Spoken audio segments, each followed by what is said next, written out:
Question number 27।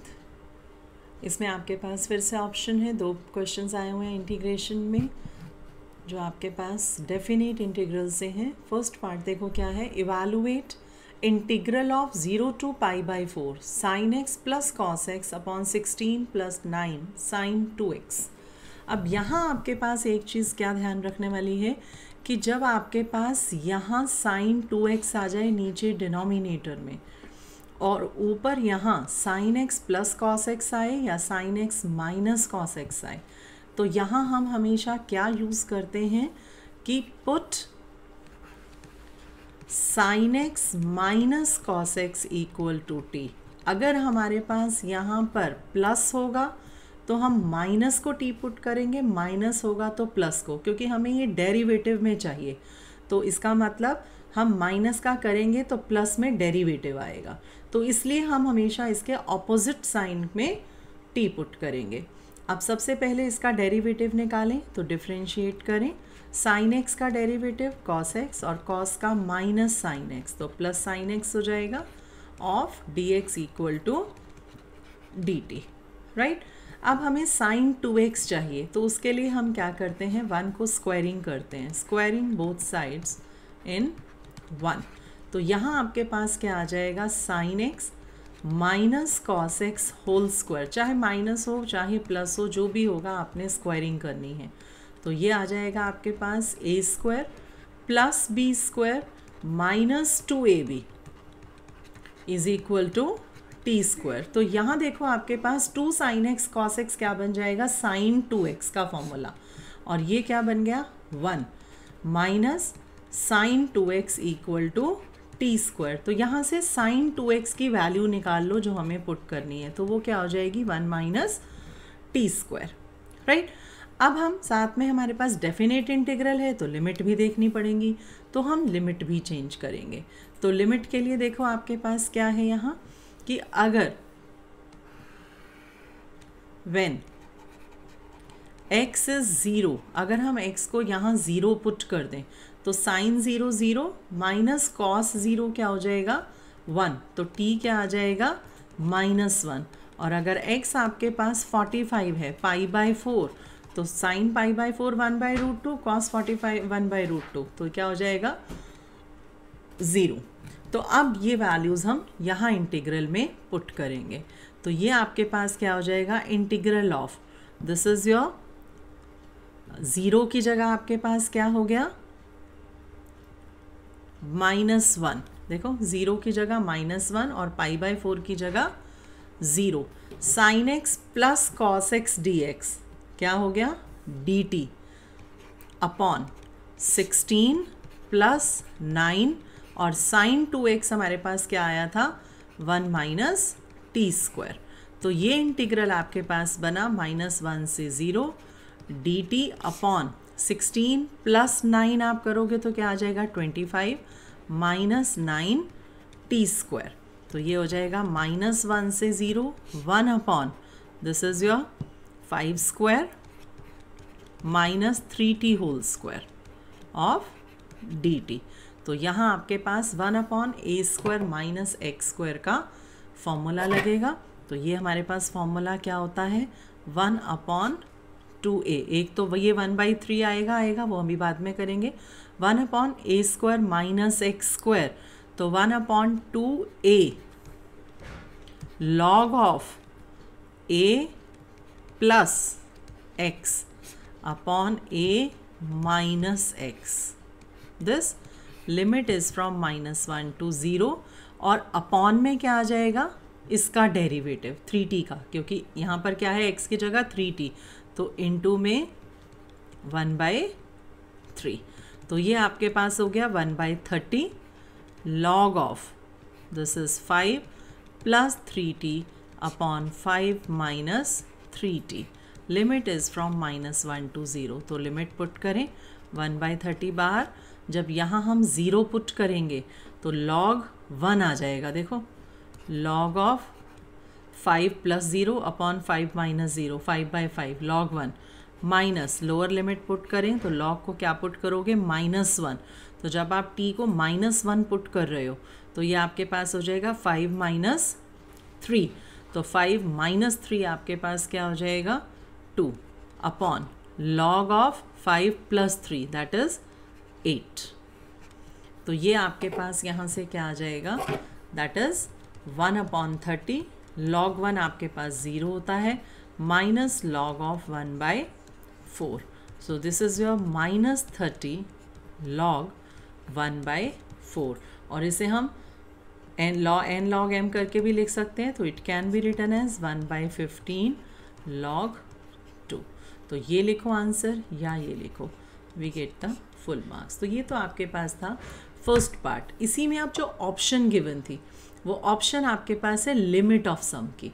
अब limit of some में आपके पास क्या है integral of 1 to 3 x square plus 3x plus e⁻x।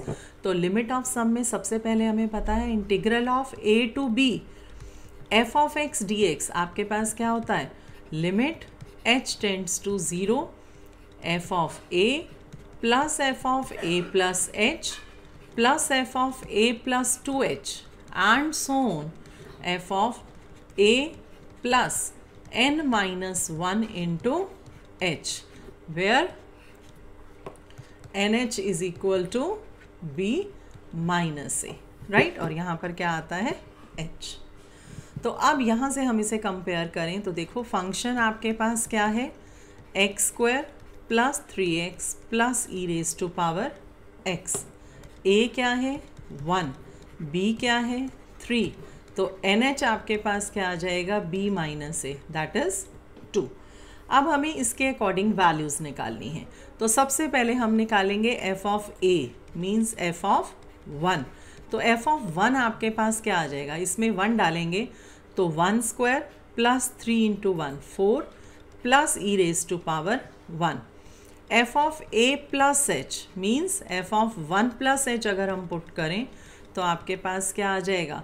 अब हम क्या पुट कर रहे हैं x को 1 प्लस h, तो x को 1 प्लस h से रिप्लेस करते जाओ प्लस e⁻1 प्लस h और इसे साथ साथ सॉल्व करेंगे a square plus b square plus 2ab plus 3 plus 3h plus e⁻1 plus h। तो ये आ जाएगा this is h square, this is 5h plus 4 e⁻1 plus h। इसी तरह से हम लास्ट टर्म निकालेंगे एंड सोन करके फर्स्ट 2 टर्म्स के बाद f of a plus n minus 1 into h। तो ये means f of a 1 plus n minus 1 into h। तो जहाँ जहाँ x है वहाँ हम क्या पुट करेंगे 1 plus n minus 1 into h। तो 1 plus n minus 1 into h का whole square plus 3 times of 1 plus n minus 1 into h plus e⁻1 plus n minus 1 into h। तो सॉल्व करें इसे। So what we get that is your a square. Compare करके भी हम लिख सकते हैं कि क्या आया था, अदरवाइज हम डायरेक्टली भी ओपन कर सकते हैं। a square plus b square plus 2ab plus 3 plus 3 times of n minus 1 into h plus e⁻1 plus n minus 1 into h। तो 1 प्लस 3 4 और स्क्वायर वाली टर्म्स पहले लिखें तो ये, और 3 प्लस 2 5, तो 5 of n minus 1 into h plus 4 plus e⁻1 plus n minus 1 into h। देखो अगर हम डायरेक्टली कंपेयर करके लिखते तो भी h स्क्वायर, ठीक है। यहाँ क्या आ गया n minus 1 whole square h square 5h 5 of n minus 1h 4 same आ रहा है e⁻1 प्लस h या 1 plus n minus 1 into h। Put all these values in the definition. तो डेफिनेशन में हम इसकी वैल्यूज़ पुट करेंगे तो देखो हमारे पास क्या आएगा that is equal to integral of, आपके पास क्या है यहाँ पर लिमिट है तो हम यहाँ करेंगे limit h tends to 0 h बाहर, और फर्स्ट टर्म जो आपके पास आई थी वो फर्स्ट टर्म क्या आई थी यहाँ से 4, देखो यहाँ से 4 प्लस e⁻1। सेकेंड टर्म आपके पास थी, पहले 4 ही लिख दूँ या h square plus 5h plus 4 plus e raise to power 1 plus h and so on करके लास्ट टर्म आपके पास आई थी n minus 1 square h square plus 5 times of n minus 1 h plus 4 plus e raise to power 1 plus n minus 1 into h. तो that is your limit h tends to 0. अब हम same terms को collect करेंगे.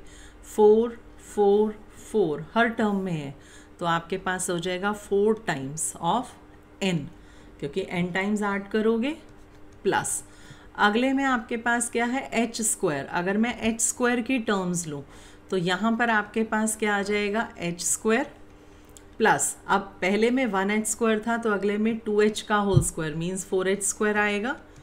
और last term जो हमारे पास आ रही है वो आ रही है n minus 1 square h square plus फिर अगली टर्म देखें h स्क्वायर के बाद h की. तो पहली टर्म क्या है 5h और अगली टर्म उसके बाद क्या आ जाएगी यहाँ पर 10h और लास्ट टर्म क्या आ जाएगी 5 times of n minus 1 into h. क्यों आ रही है ये देखो, क्योंकि 5 हर एक में है तो 5 कॉमन आ जाएगा तो 1h plus 2h plus 3h and so on की सीरीज़ बनती है.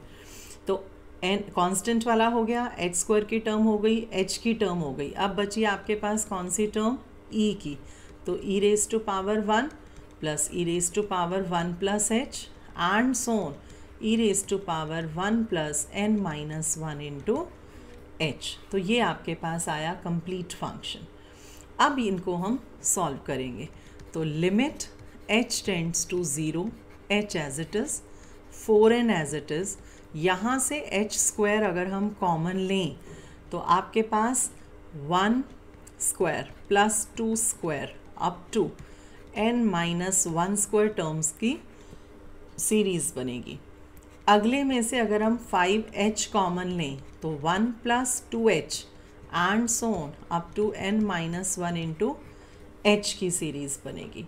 और अगले में से अगर हम e कॉमन ले लें तो आपके पास 1 plus e raise to power h up to n minus 1 into h की सीरीज़ बनेगी.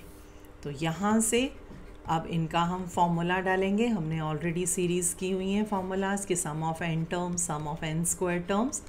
तो ये आपके पास sum of n square terms है तो इसका फॉर्मूला क्या होता है n minus 1 n 2n minus 1 upon 6. 5h as it is, sum of n minus 1 terms that is n minus 1 into n by 2 plus e raised to power. अब ये तो e as it is रहा. ये जो exponential में होता है ये सीरीज़ किसकी बनती है gp की.